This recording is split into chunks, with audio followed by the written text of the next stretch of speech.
छत्रपती शिवरायांना मानाचा मुजरा करतो। भारतीय राज्यघटनेचे शिल्पकार भारतरत्न डॉक्टर बाबासाहेब आंबेडकर यांना मानवंदना अर्पित करतो। आणि आज प्रधानमंत्री आवास योजनेच्या 20 लाख घरांच्या मंजुरीच्या ऐतिहासिक कार्यक्रमामध्ये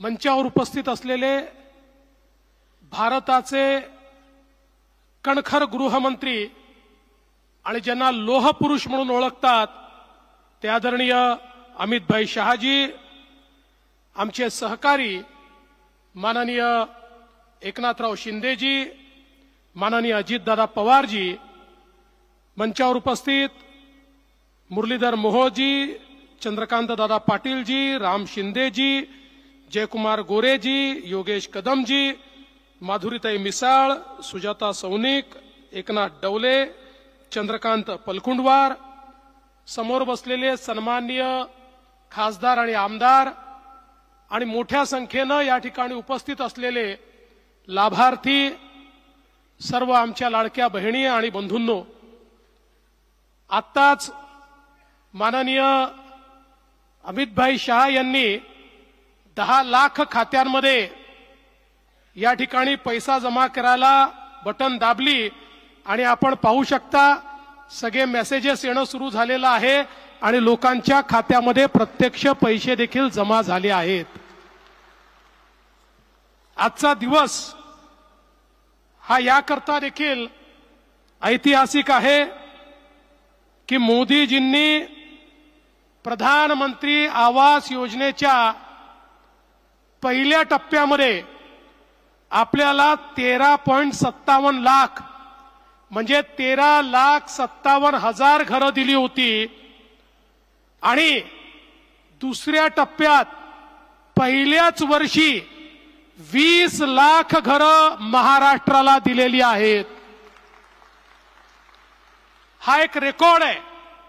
आपण जर बघितलं तर देशामध्ये आजपर्यंत कुठल्या एका राज्याला एवढ्या मोठ्या प्रमाणात घरं यापूर्वी कधीही मिळाली नव्हती। पहिल्या टप्प्यात जी 13,57,000 घरं मिळाली त्यापैकी 12,65,000 घरं आपण बांधून पूर्ण केली, उर्वरित घरांचं काम देखील चाललेलं आहे।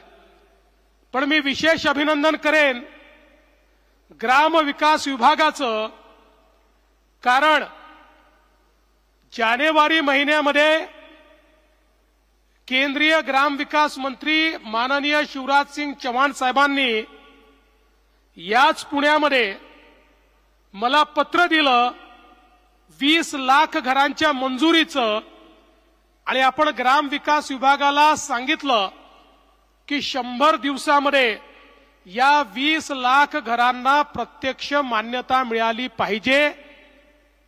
आणि आज केवळ 45 दिवसामध्ये याच पुण्यामध्ये ग्रामविकास विभागाने 20 लाख घरांची मंजुरीचं पत्र आणि सोबत 10 लाखांच्या खात्यामध्ये प्रत्यक्ष पैसे देणं हे आज आपण या ठिकाणी संपन्न केलेलं आहे। आणि मला आनंद आहे आपण हजारोच्या संख्येने इथे उपस्थित आहात। आपल्या सोबत 34 जिल्हा परिषदांमध्ये त्या ठिकाणी कार्यक्रम चाललेला आहे। तिथे आपले पालकमंत्री आहेत। 351 आपल्या पंचायत समितीमध्ये कार्यक्रम चाललाय। बहुतांश ठिकाणी जिथे पोहोचू शकले तिथे आमदार आहेत आणि 28,000 ग्रामपंचायतीमध्ये कार्यक्रम चाललेला आहे। सगळे लोक ऑनलाईन जुडलेले आहेत। कोट्यावधी लोक आज हा कार्यक्रम या ठिकाणी अनुभवत आहेत आणि हे 20 लाख लाभार्थी वेगवेगळ्या स्थानांवरनं आपल्याला मिळालेलं स्वीकृतीचं पत्र हे या ठिकाणी घेण्याकरता उपस्थित आहेत। 10 लाखांच्या खात्यामध्ये पैसे गेले असले तरी उर्वरित 10 लाखांना काही मागे ठेवणार नाहीये। त्यांची खाती अलाइन करणं चाललेलं आहे। माझा विश्वास आहे पुढच्या 15 दिवसात जयकुमारजी, पुढच्या 15 दिवसामध्ये उरलेल्या 10 लाखांच्या खात्यातही पहिला हप्ता हा त्या ठिकाणी निश्चितपणे पोचेल आणि मला खरोखर आनंद आहे की एक अत्यंत महत्वाचा अशा प्रकारचा कार्यक्रम आपण करतोय। आपण या निमित्ताने या घरांसाठी 1,20,000 रुपये थेट देतो, नरेगाच्या माध्यमातून 28,000 रुपये देतो, पुन्हा प्रत्येक घराला शौचालयाकरता 12,000 रुपये देतो। असे या ठिकाणी आपण जवळपास 1,60,000 रुपये या माध्यमातून आपण देतो। पण मध्यंतरीच्या काळामध्ये आमचे उपमुख्यमंत्री एकनाथ शिंदेजी, अजितदादा पवार, मी आणि ग्रामविकास मंत्री आम्ही एकत्रित बसलो होतो आणि आम्हाला असं वाटलं की आता याच्यामध्ये वाढ झाली पाहिजे आणि म्हणून आम्ही 50,000 रुपये अनुदानात वाढवण्याचा निर्णय घेतलेला आहे। त्यामुळे आता प्रत्येकाला 2 लाख रुपयाच्या वर या ठिकाणी घर बांधणी करता हे पैसे मिळणार आहेत। आणि यासोबत एक अजून निर्णय आम्ही केलेला आहे की तुम्हाला जसं मोफत घर मिळालं पाहिजे तसं त्या घरामध्ये मोफत वीज देखील मिळाली पाहिजे। आणि म्हणून 20 लाख लाभार्थ्यांना आम्ही त्या ठिकाणी सोलरचं अनुदान देणार आहोत आणि सोलर त्या ठिकाणी फिट करून जन्मभराकरता तुम्हाला मोफत वीज ही या ठिकाणी मिळणार आहे।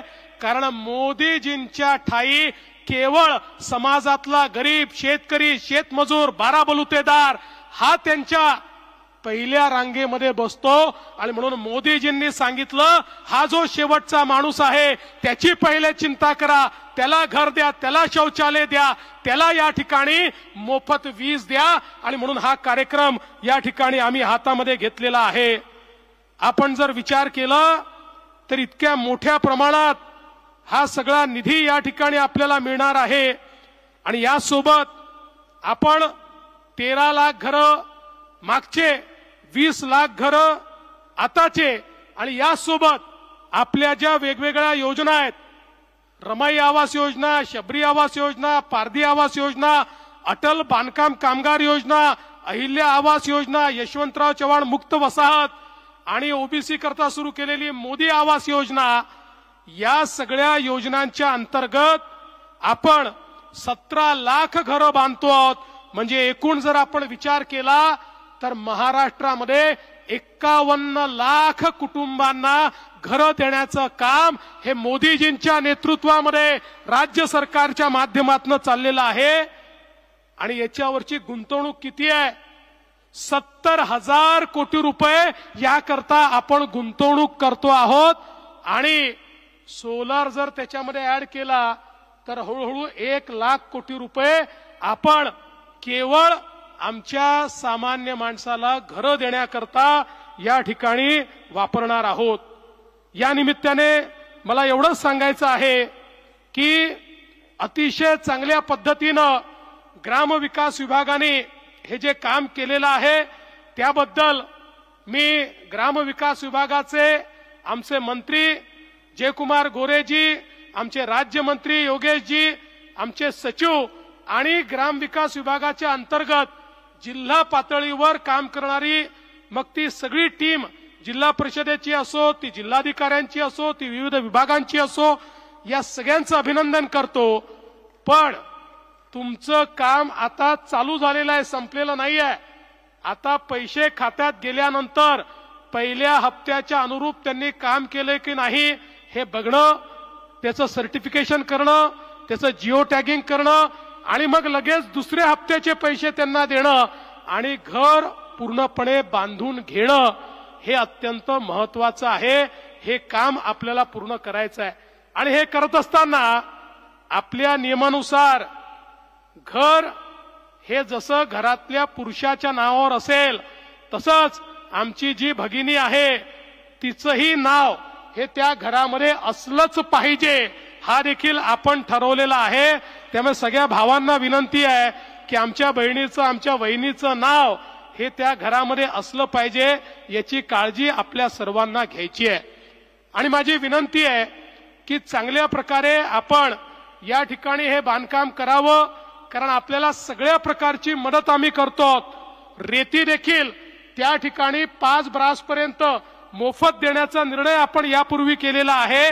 त्यामुळे ती रेती देखील जर कुठे अडचणी असतील तर जिल्हाधिकाऱ्यांना आणि सगळ्या सीओंना मी सांगतो की तात्काळ आमचे हे जे प्रधानमंत्री आवास योजनेचे लाभधारक आहेत यांना रेती मिळेल अशा प्रकारचं त्या ठिकाणी नियोजन करून प्राधान्याने त्यांना रेती देण्याचं काम आपण करावं। मी आज या निमित्ताने आपल्या सर्वांना मनापासून शुभेच्छा देतो। राज्यातलं सरकार, देशातलं सरकार हे आपल्या पाठीशी उभं आहे आणि म्हणूनच आमची सगळ्यांची इच्छा होती की देशामध्ये ऐतिहासिक कार्यक्रम आहे जो कधीच झाला नाही असा कार्यक्रम महाराष्ट्रात होतोय, तर ऐतिहासिक कार्यक्रमाला इतिहास निर्माण करणारे आमचे अमितभाई शहाच आले पाहिजेत आणि त्यांनी या ठिकाणी होकार दिला आणि त्यांच्या हस्ते आज या ठिकाणी हा कार्यक्रम संपन्न झाला। त्याबद्दल त्यांचे मनापासून आभार मानतो।